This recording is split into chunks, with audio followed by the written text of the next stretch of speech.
time and time again. Ladies and gentlemen, once again, Adam Leshinsky.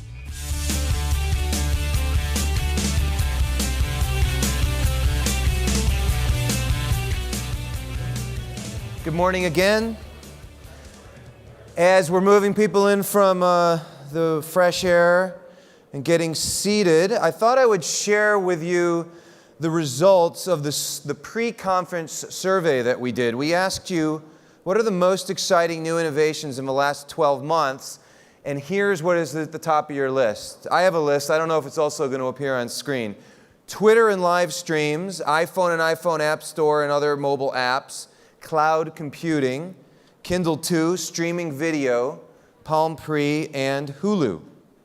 I'll also read to you one response that one of our delegates wrote to us. He or she said, user adaptation of platforms such as Twitter, Facebook, and others to do something really useful, like post news, valuable opinion, and even edited content. I suspect that these platforms will form the basis of our new business models for things like news collection and dissemination, customized news and information journals, and the like.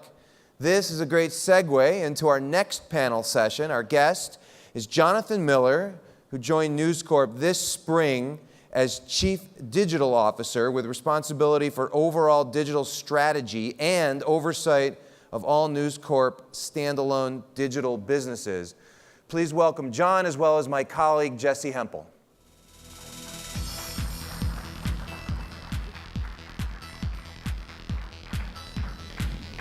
Thank you, Adam.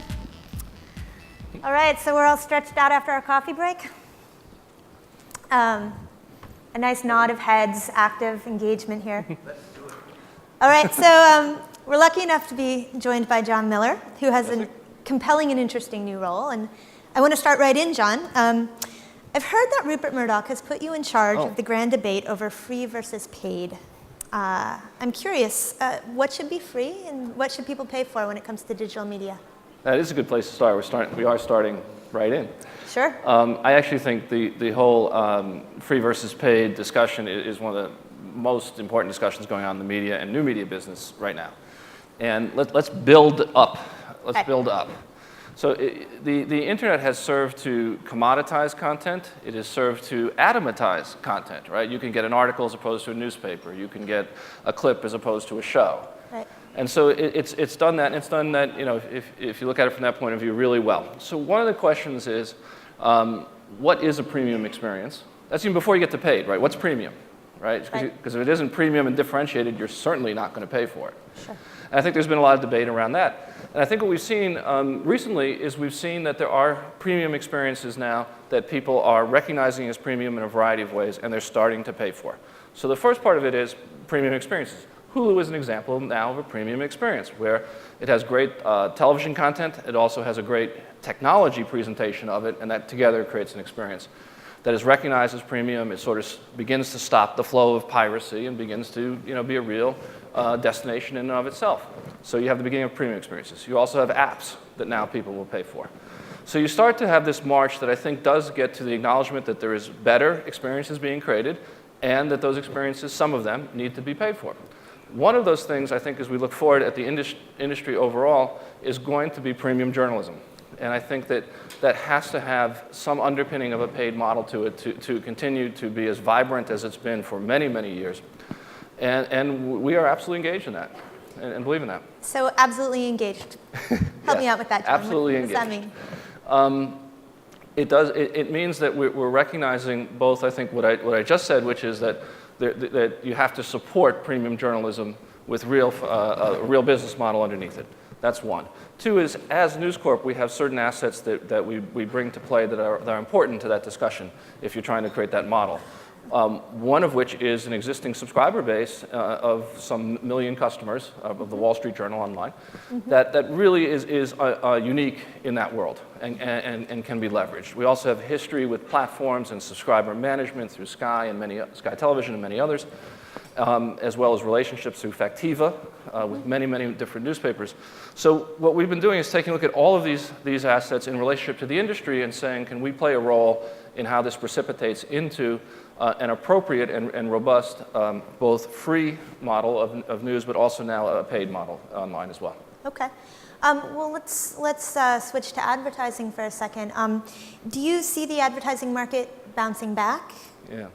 So I think advertising is a complex question. Sure. And it's a whole ecosystem. I think the easy answer is not the answer. And the easy answer is we're in a recession, unfortunately, a difficult recession, out of which we'll just grow out of, and things will return sort of to normal, so to speak, and the trajectory will resume. I'm becoming less convinced of that. I'm becoming more convinced that there are fundamental changes that have taken place, and you have to sort of tease them out of, just what are the recession effects. Okay. And I think one of those fundamental things is marketing is on an arc to become more efficient.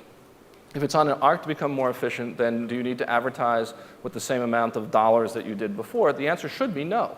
My dollars should go further. I should be more efficient with those dollars. And that says that the advertising pool may not grow at the rate that it's traditionally grown at, even out of this recession. Then you get into what happens to it and where the share goes. Right. And clearly, online media consumption and time spent is growing much faster than the advertising dollars. So the dollars are chasing the consumption online. So I think you'll continue to see share shift online. My belief is, though, it will start to really be a have and have not world, that you'll see kind of premium experiences, going back to my earlier comment, premium experiences in places getting the brand dollars and the very high CPMs, and you're going to see a very large amount of less, call it tonnage, and less initially differentiated inventory that is proliferating at an incredible pace through social networks and other things. Sure. And so I think you're sort of seeing the world split into a very premium world, as well as a broader, potentially more commoditized world. And part of the game is how do you make that that big world that could be commoditized less commoditized. How do you begin to do that, right? So you begin to understand things like behavioral targeting and real depth and profiling, and social network environments work for that because you learn a lot about people and you can identify them. And I think you have Adam Bain on this afternoon who's doing that for us, and I think doing really interesting stuff that shows that you can begin to get lift out of what otherwise is a big undifferentiated environment. Right. So we've seen over the last few years the rise of data. Yeah. And there's the inevitable tension between data and creativity when it comes to digital media. And I'm very curious, when we spoke in preparation today, you were talking about the creativity class coming into power again. Well, at least the balance getting restored. I think on the one hand, one of the great things about the online medium is its ability to be data-driven, and that you can make decisions at any level of the organization based on data and just move. And I mean, you can have, it's just very different than traditional media in the sense where you can have products that you revise daily, weekly, hourly based on data that you're getting in and just make changes and run with it. And I think that's fantastic. At the same time, having a real feel for content and creativity in creating the experiences that I was describing and also the value of the programs and content itself is being recognized. Yeah. So I think the next sort of generation that we're starting to see and turn of the wheel is this marriage, I call it, of people and machines, people and tools. And I think you're starting to see that in the social networking environment. I mean, it's not about crawling the entire web per se. It's really about your social graph, and the social graph is developed by the actual activities and profiles of people and what they do, given a set of tools. Right. And so I think we're seeing another turn of the wheel that's profound in its implications. In that it's the balance is being pulled back to the middle of people and machines, not just machines. Back to the middle. And let's switch to MySpace for a second, building on social networks. Now that you're at News Corp, a big part of your job is thinking about the future of MySpace. Absolutely. Murdoch recently referred to it as, I think he said that he wanted to turn it into potentially an entertainment portal. Care to comment on that? Sure. I think when you get involved in companies that need to regain their way, the key thing you have to figure out is who are you really? Right. And you have to essentially go to who you really, really are and make that relevant to today. Mm-hmm. And what I think was meant by that remark and how we're thinking is MySpace has, since its inception, had a meaningful impact on how culture, and particularly pop culture, becomes defined. And I think we have to say, how do we do that in this environment and make that relevant? And that is very much entwined with entertainment and media generally. So I think we're really focusing on going back to what is that core essence of the company, of the brand, and hopefully revitalizing it today. And I think you see this in general. Like if you look at what I believe Tim Armstrong is doing at AOL, I think he's going back to a lot of the core of that. Sure. And focusing on how to make that relevant today. Sure. So this is, I think, what you do.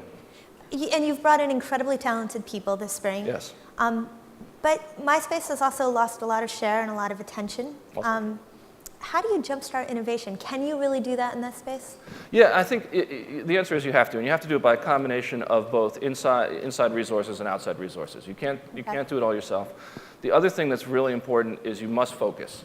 You must focus on only a few things. Mm-hmm. You can't do everything. You can't. Even though you really, really want to, and you really, really want to, sort of play catch up across the board, you can't. Right. You must focus, and in our case, we're focusing on things that support what you were just saying, music, games, video, things like that, that are going to be very focused around those kinds of things. Mm-hmm. And the other thing is you can't do what I just used the word of saying, which is you can't play catch up, or at least you can't do it very much.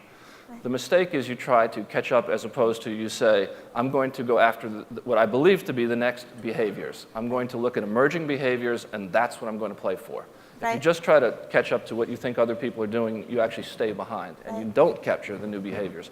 The game, particularly in the online world, is how do you capture new behaviors? Does that require a culture shift? Yes. And how do you do that? I mean, top to bottom, actually, and that's what we've been engaged in, which is, and part of the idea of bringing in the new team was to really invigorate this shift, which was to basically go throughout the entire organization and say, okay, we're going to really make a culture that is first and foremost product focused, mm-hmm. and around that a culture that is entrepreneurial and dedicated to continual innovation. Mm-hmm. I think one of the difficult things about this medium is that you have to continually develop product. You have to keep going. Right. You can't just put something on the shelf and feel like you've done it. Right. But by the way, that's true of the movie business, right? You have to, if you're a large studio, you have to make 20 new movies every year. Right. And you better have 20 movies. Right. So you have to have, I think, put in place the processes that allow for continuous innovation. And the first thing you do is, again, new behaviors, how are you going to capture them, and how are you going to put in the process that keeps going for that and looking for that. Right. So we have a question from our Spot Me machine. If any of you guys want to test this, it looks really cool from up here. So.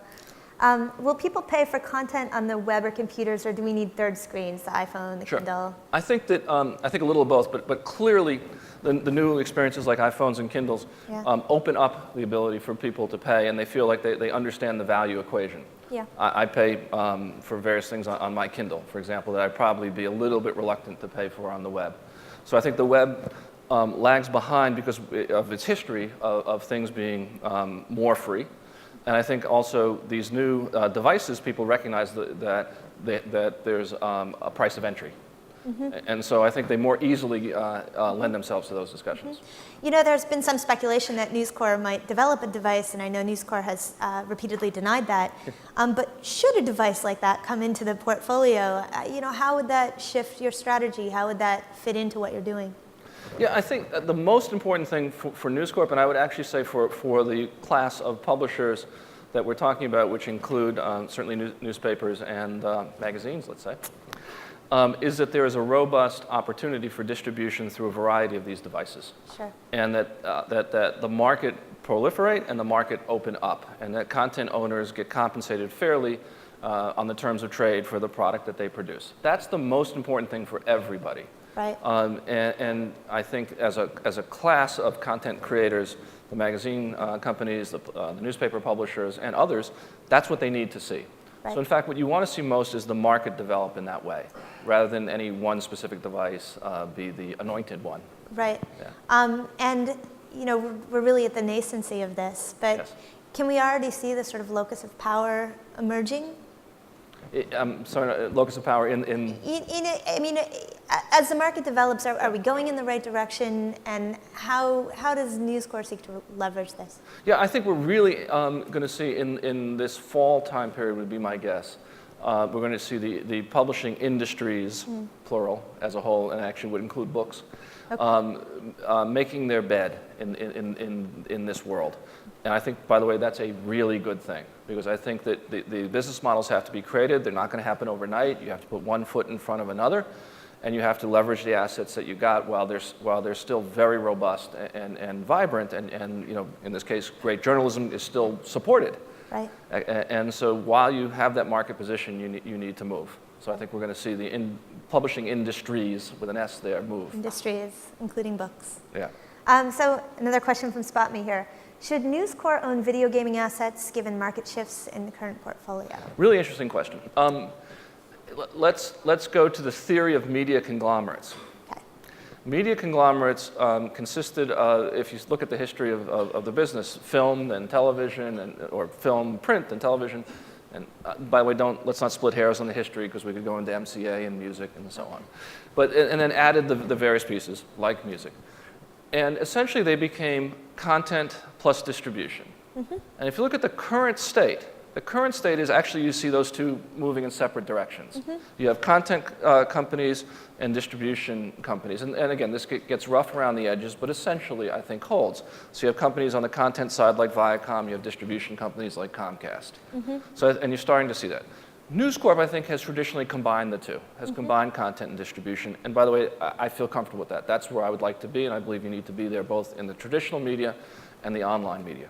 But if you're looking in that and you're saying, I want to be in both content and distribution, what's one of the areas, what's in the theory of a conglomerate, what is missing? And you would say the thing that's missing is video games in general, that none of the traditional media conglomerates are also significant video game players, so to speak. And I think that that's the missing piece in the equation, because it's all, particularly electronically, particularly when you see how much time is spent playing games online. Sure. And frankly, you know, a platform like MySpace is and will be even better in the future, a gaming platform for people to meet and play games. So I think it is an integral part, certainly, of our strategy, and I would argue it's an integral part of a media conglomerate going forward. Okay. So how do you forecast future behavior? I think this question is getting at organizational structure and processes. I'm reading the question. Do you have specific processes or organizational structure? Yeah, I think, you know, I think it's a combination of things again. You have to look at your data, and you have to see what people are actually doing, and how is that beginning to change. Yeah. The second is you have to know what the marketplace is doing, and what are the new things that are bubbling up, and how might they capture behavior. And I think then the third is to really follow trends that start to pop, and to be able to recognize the ones that are meaningful. And I think you have to do all those things at the same time and institutionalize the sense that you're going to do that. One of the things I think it might have actually been the last company I was involved in, the acquisition of at AOL, was called Religence, which was about the real-time web and real-time information. And that would have been sometime in 2006. And I think, you know, that was early for real time. If you think about one of the things we'll look back at this year, I believe, we'll look back at 2009 and say this was the emergence of the real-time web. Right. Such events as like took place in Iran, and how Twitter, you know, played into that. Sure. So, but you could see it coming a few years ago, and you could see the pieces of the puzzle starting to be available technologically, and then the behaviors starting to adopt.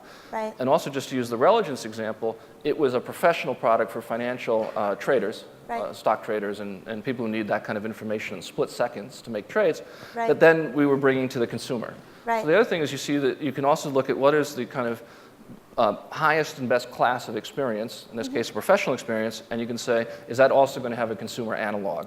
And will the technology let you get there? So that's another, you know, kind of piece of the puzzle that you look for in these, in identifying these things. Well, it seems like identifying these things will be absolutely critical to MySpace, for example, going forward. Yes. If what you're saying is really to identify the new behavior and move forward. What kind of structure have you built into the MySpace team that's going to allow it to do that? So you build in, this gets into, you know, how product and tech organizations work together, but essentially you have to build small teams that are focused on very specific product areas.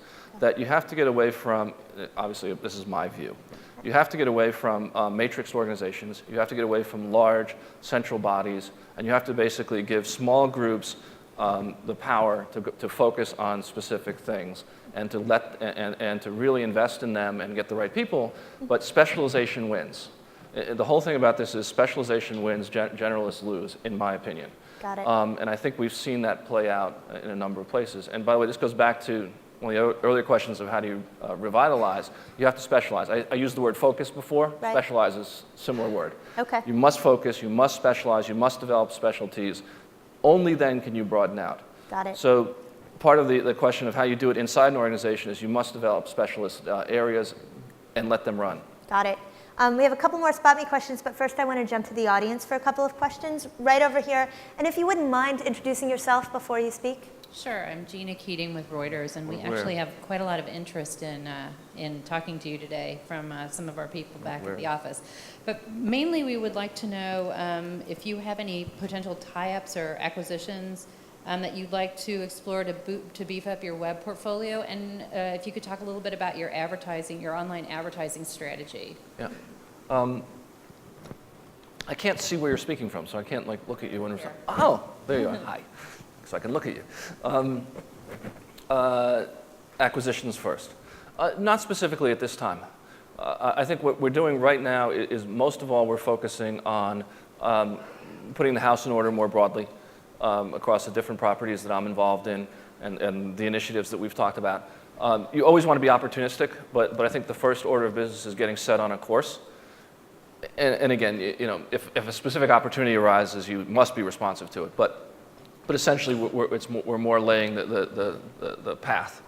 And I think your second question was about advertising. Consistent with what I said before, I think you have to think of advertising as both premium advertising, which relates to brand, and then performance-based.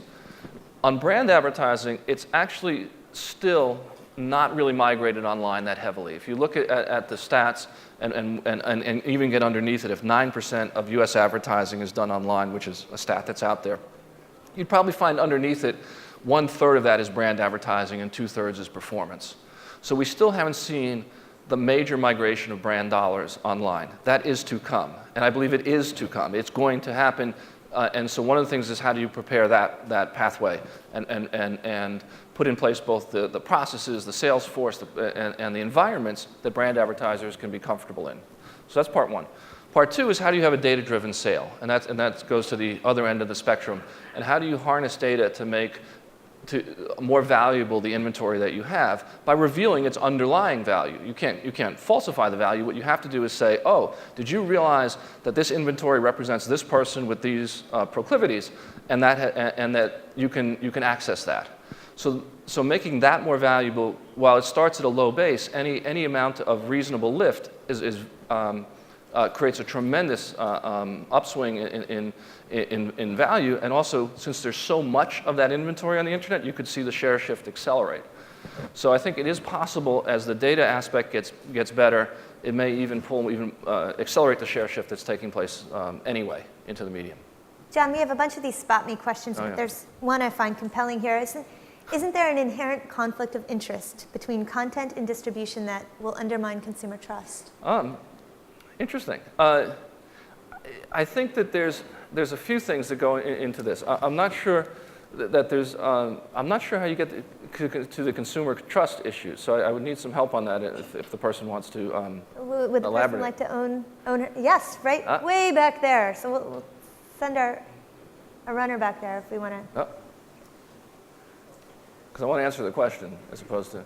Sorry, Don Peppers, the Peppers and Raj Group, and my question had to do I've read your books. Thank you very much. My question really had to do with whether there isn't a conflict of interest between distribution and content, because if I can only get a particular program on a particular pipeline, then yes. it's, Okay, now I understand. You understand? Yeah, okay, so I understand that, yeah, sorry. I'd say it a different way. Content wants to be promiscuous, distribution wants to keep everybody, at home, or at least in the same line. I don't know, bad analogy. So I think that's at the heart of what you're asking. And I do think that is part of the reason you see the two splitting, that essentially you have distributors saying, I want everybody to give me their stuff, And you have content creators saying, I want my stuff to go to all these different places, and I want to manage that process. I think the underlying driver, though, is twofold. One, you can't overly constrain the experiences, and that's been shown. When you overly constrain, you get piracy now, and it's very hard to stop that. The second is, and this is an important understanding, that I'm going to use Jeff Zucker's formulation of analog dollars to digital dimes. And let's just say it wasn't digital dimes, it was digital 50-cent pieces, just for argument's sake. If it's 50 cents versus $1, you don't have as much room for everyone to take cuts. So if you're a content owner, you have to get additional economics, which ultimately must have some relationship to coming from distribution. And so you must have the ability to get distribution economics as well as content economics in that world. Hulu is an example of that, where the suppliers get a significant portion of what Hulu makes, but Hulu is the distributor. So that is an example of both together. And I think that the economics in a analog to digital transition where the top line revenue is not going to be the same and may never be, that you have to look at how you get different pieces of the pie. So I agree, you still have to maintain consumer trust while you do that, and I would argue Hulu does a very good job of that, but you have to also figure out how to get economics of content and distribution. And with that, I'm afraid we're Cut actually, me off. time is up. Time is past up. So Good. Well, thank you very very much. John. Thank you. Thanks all.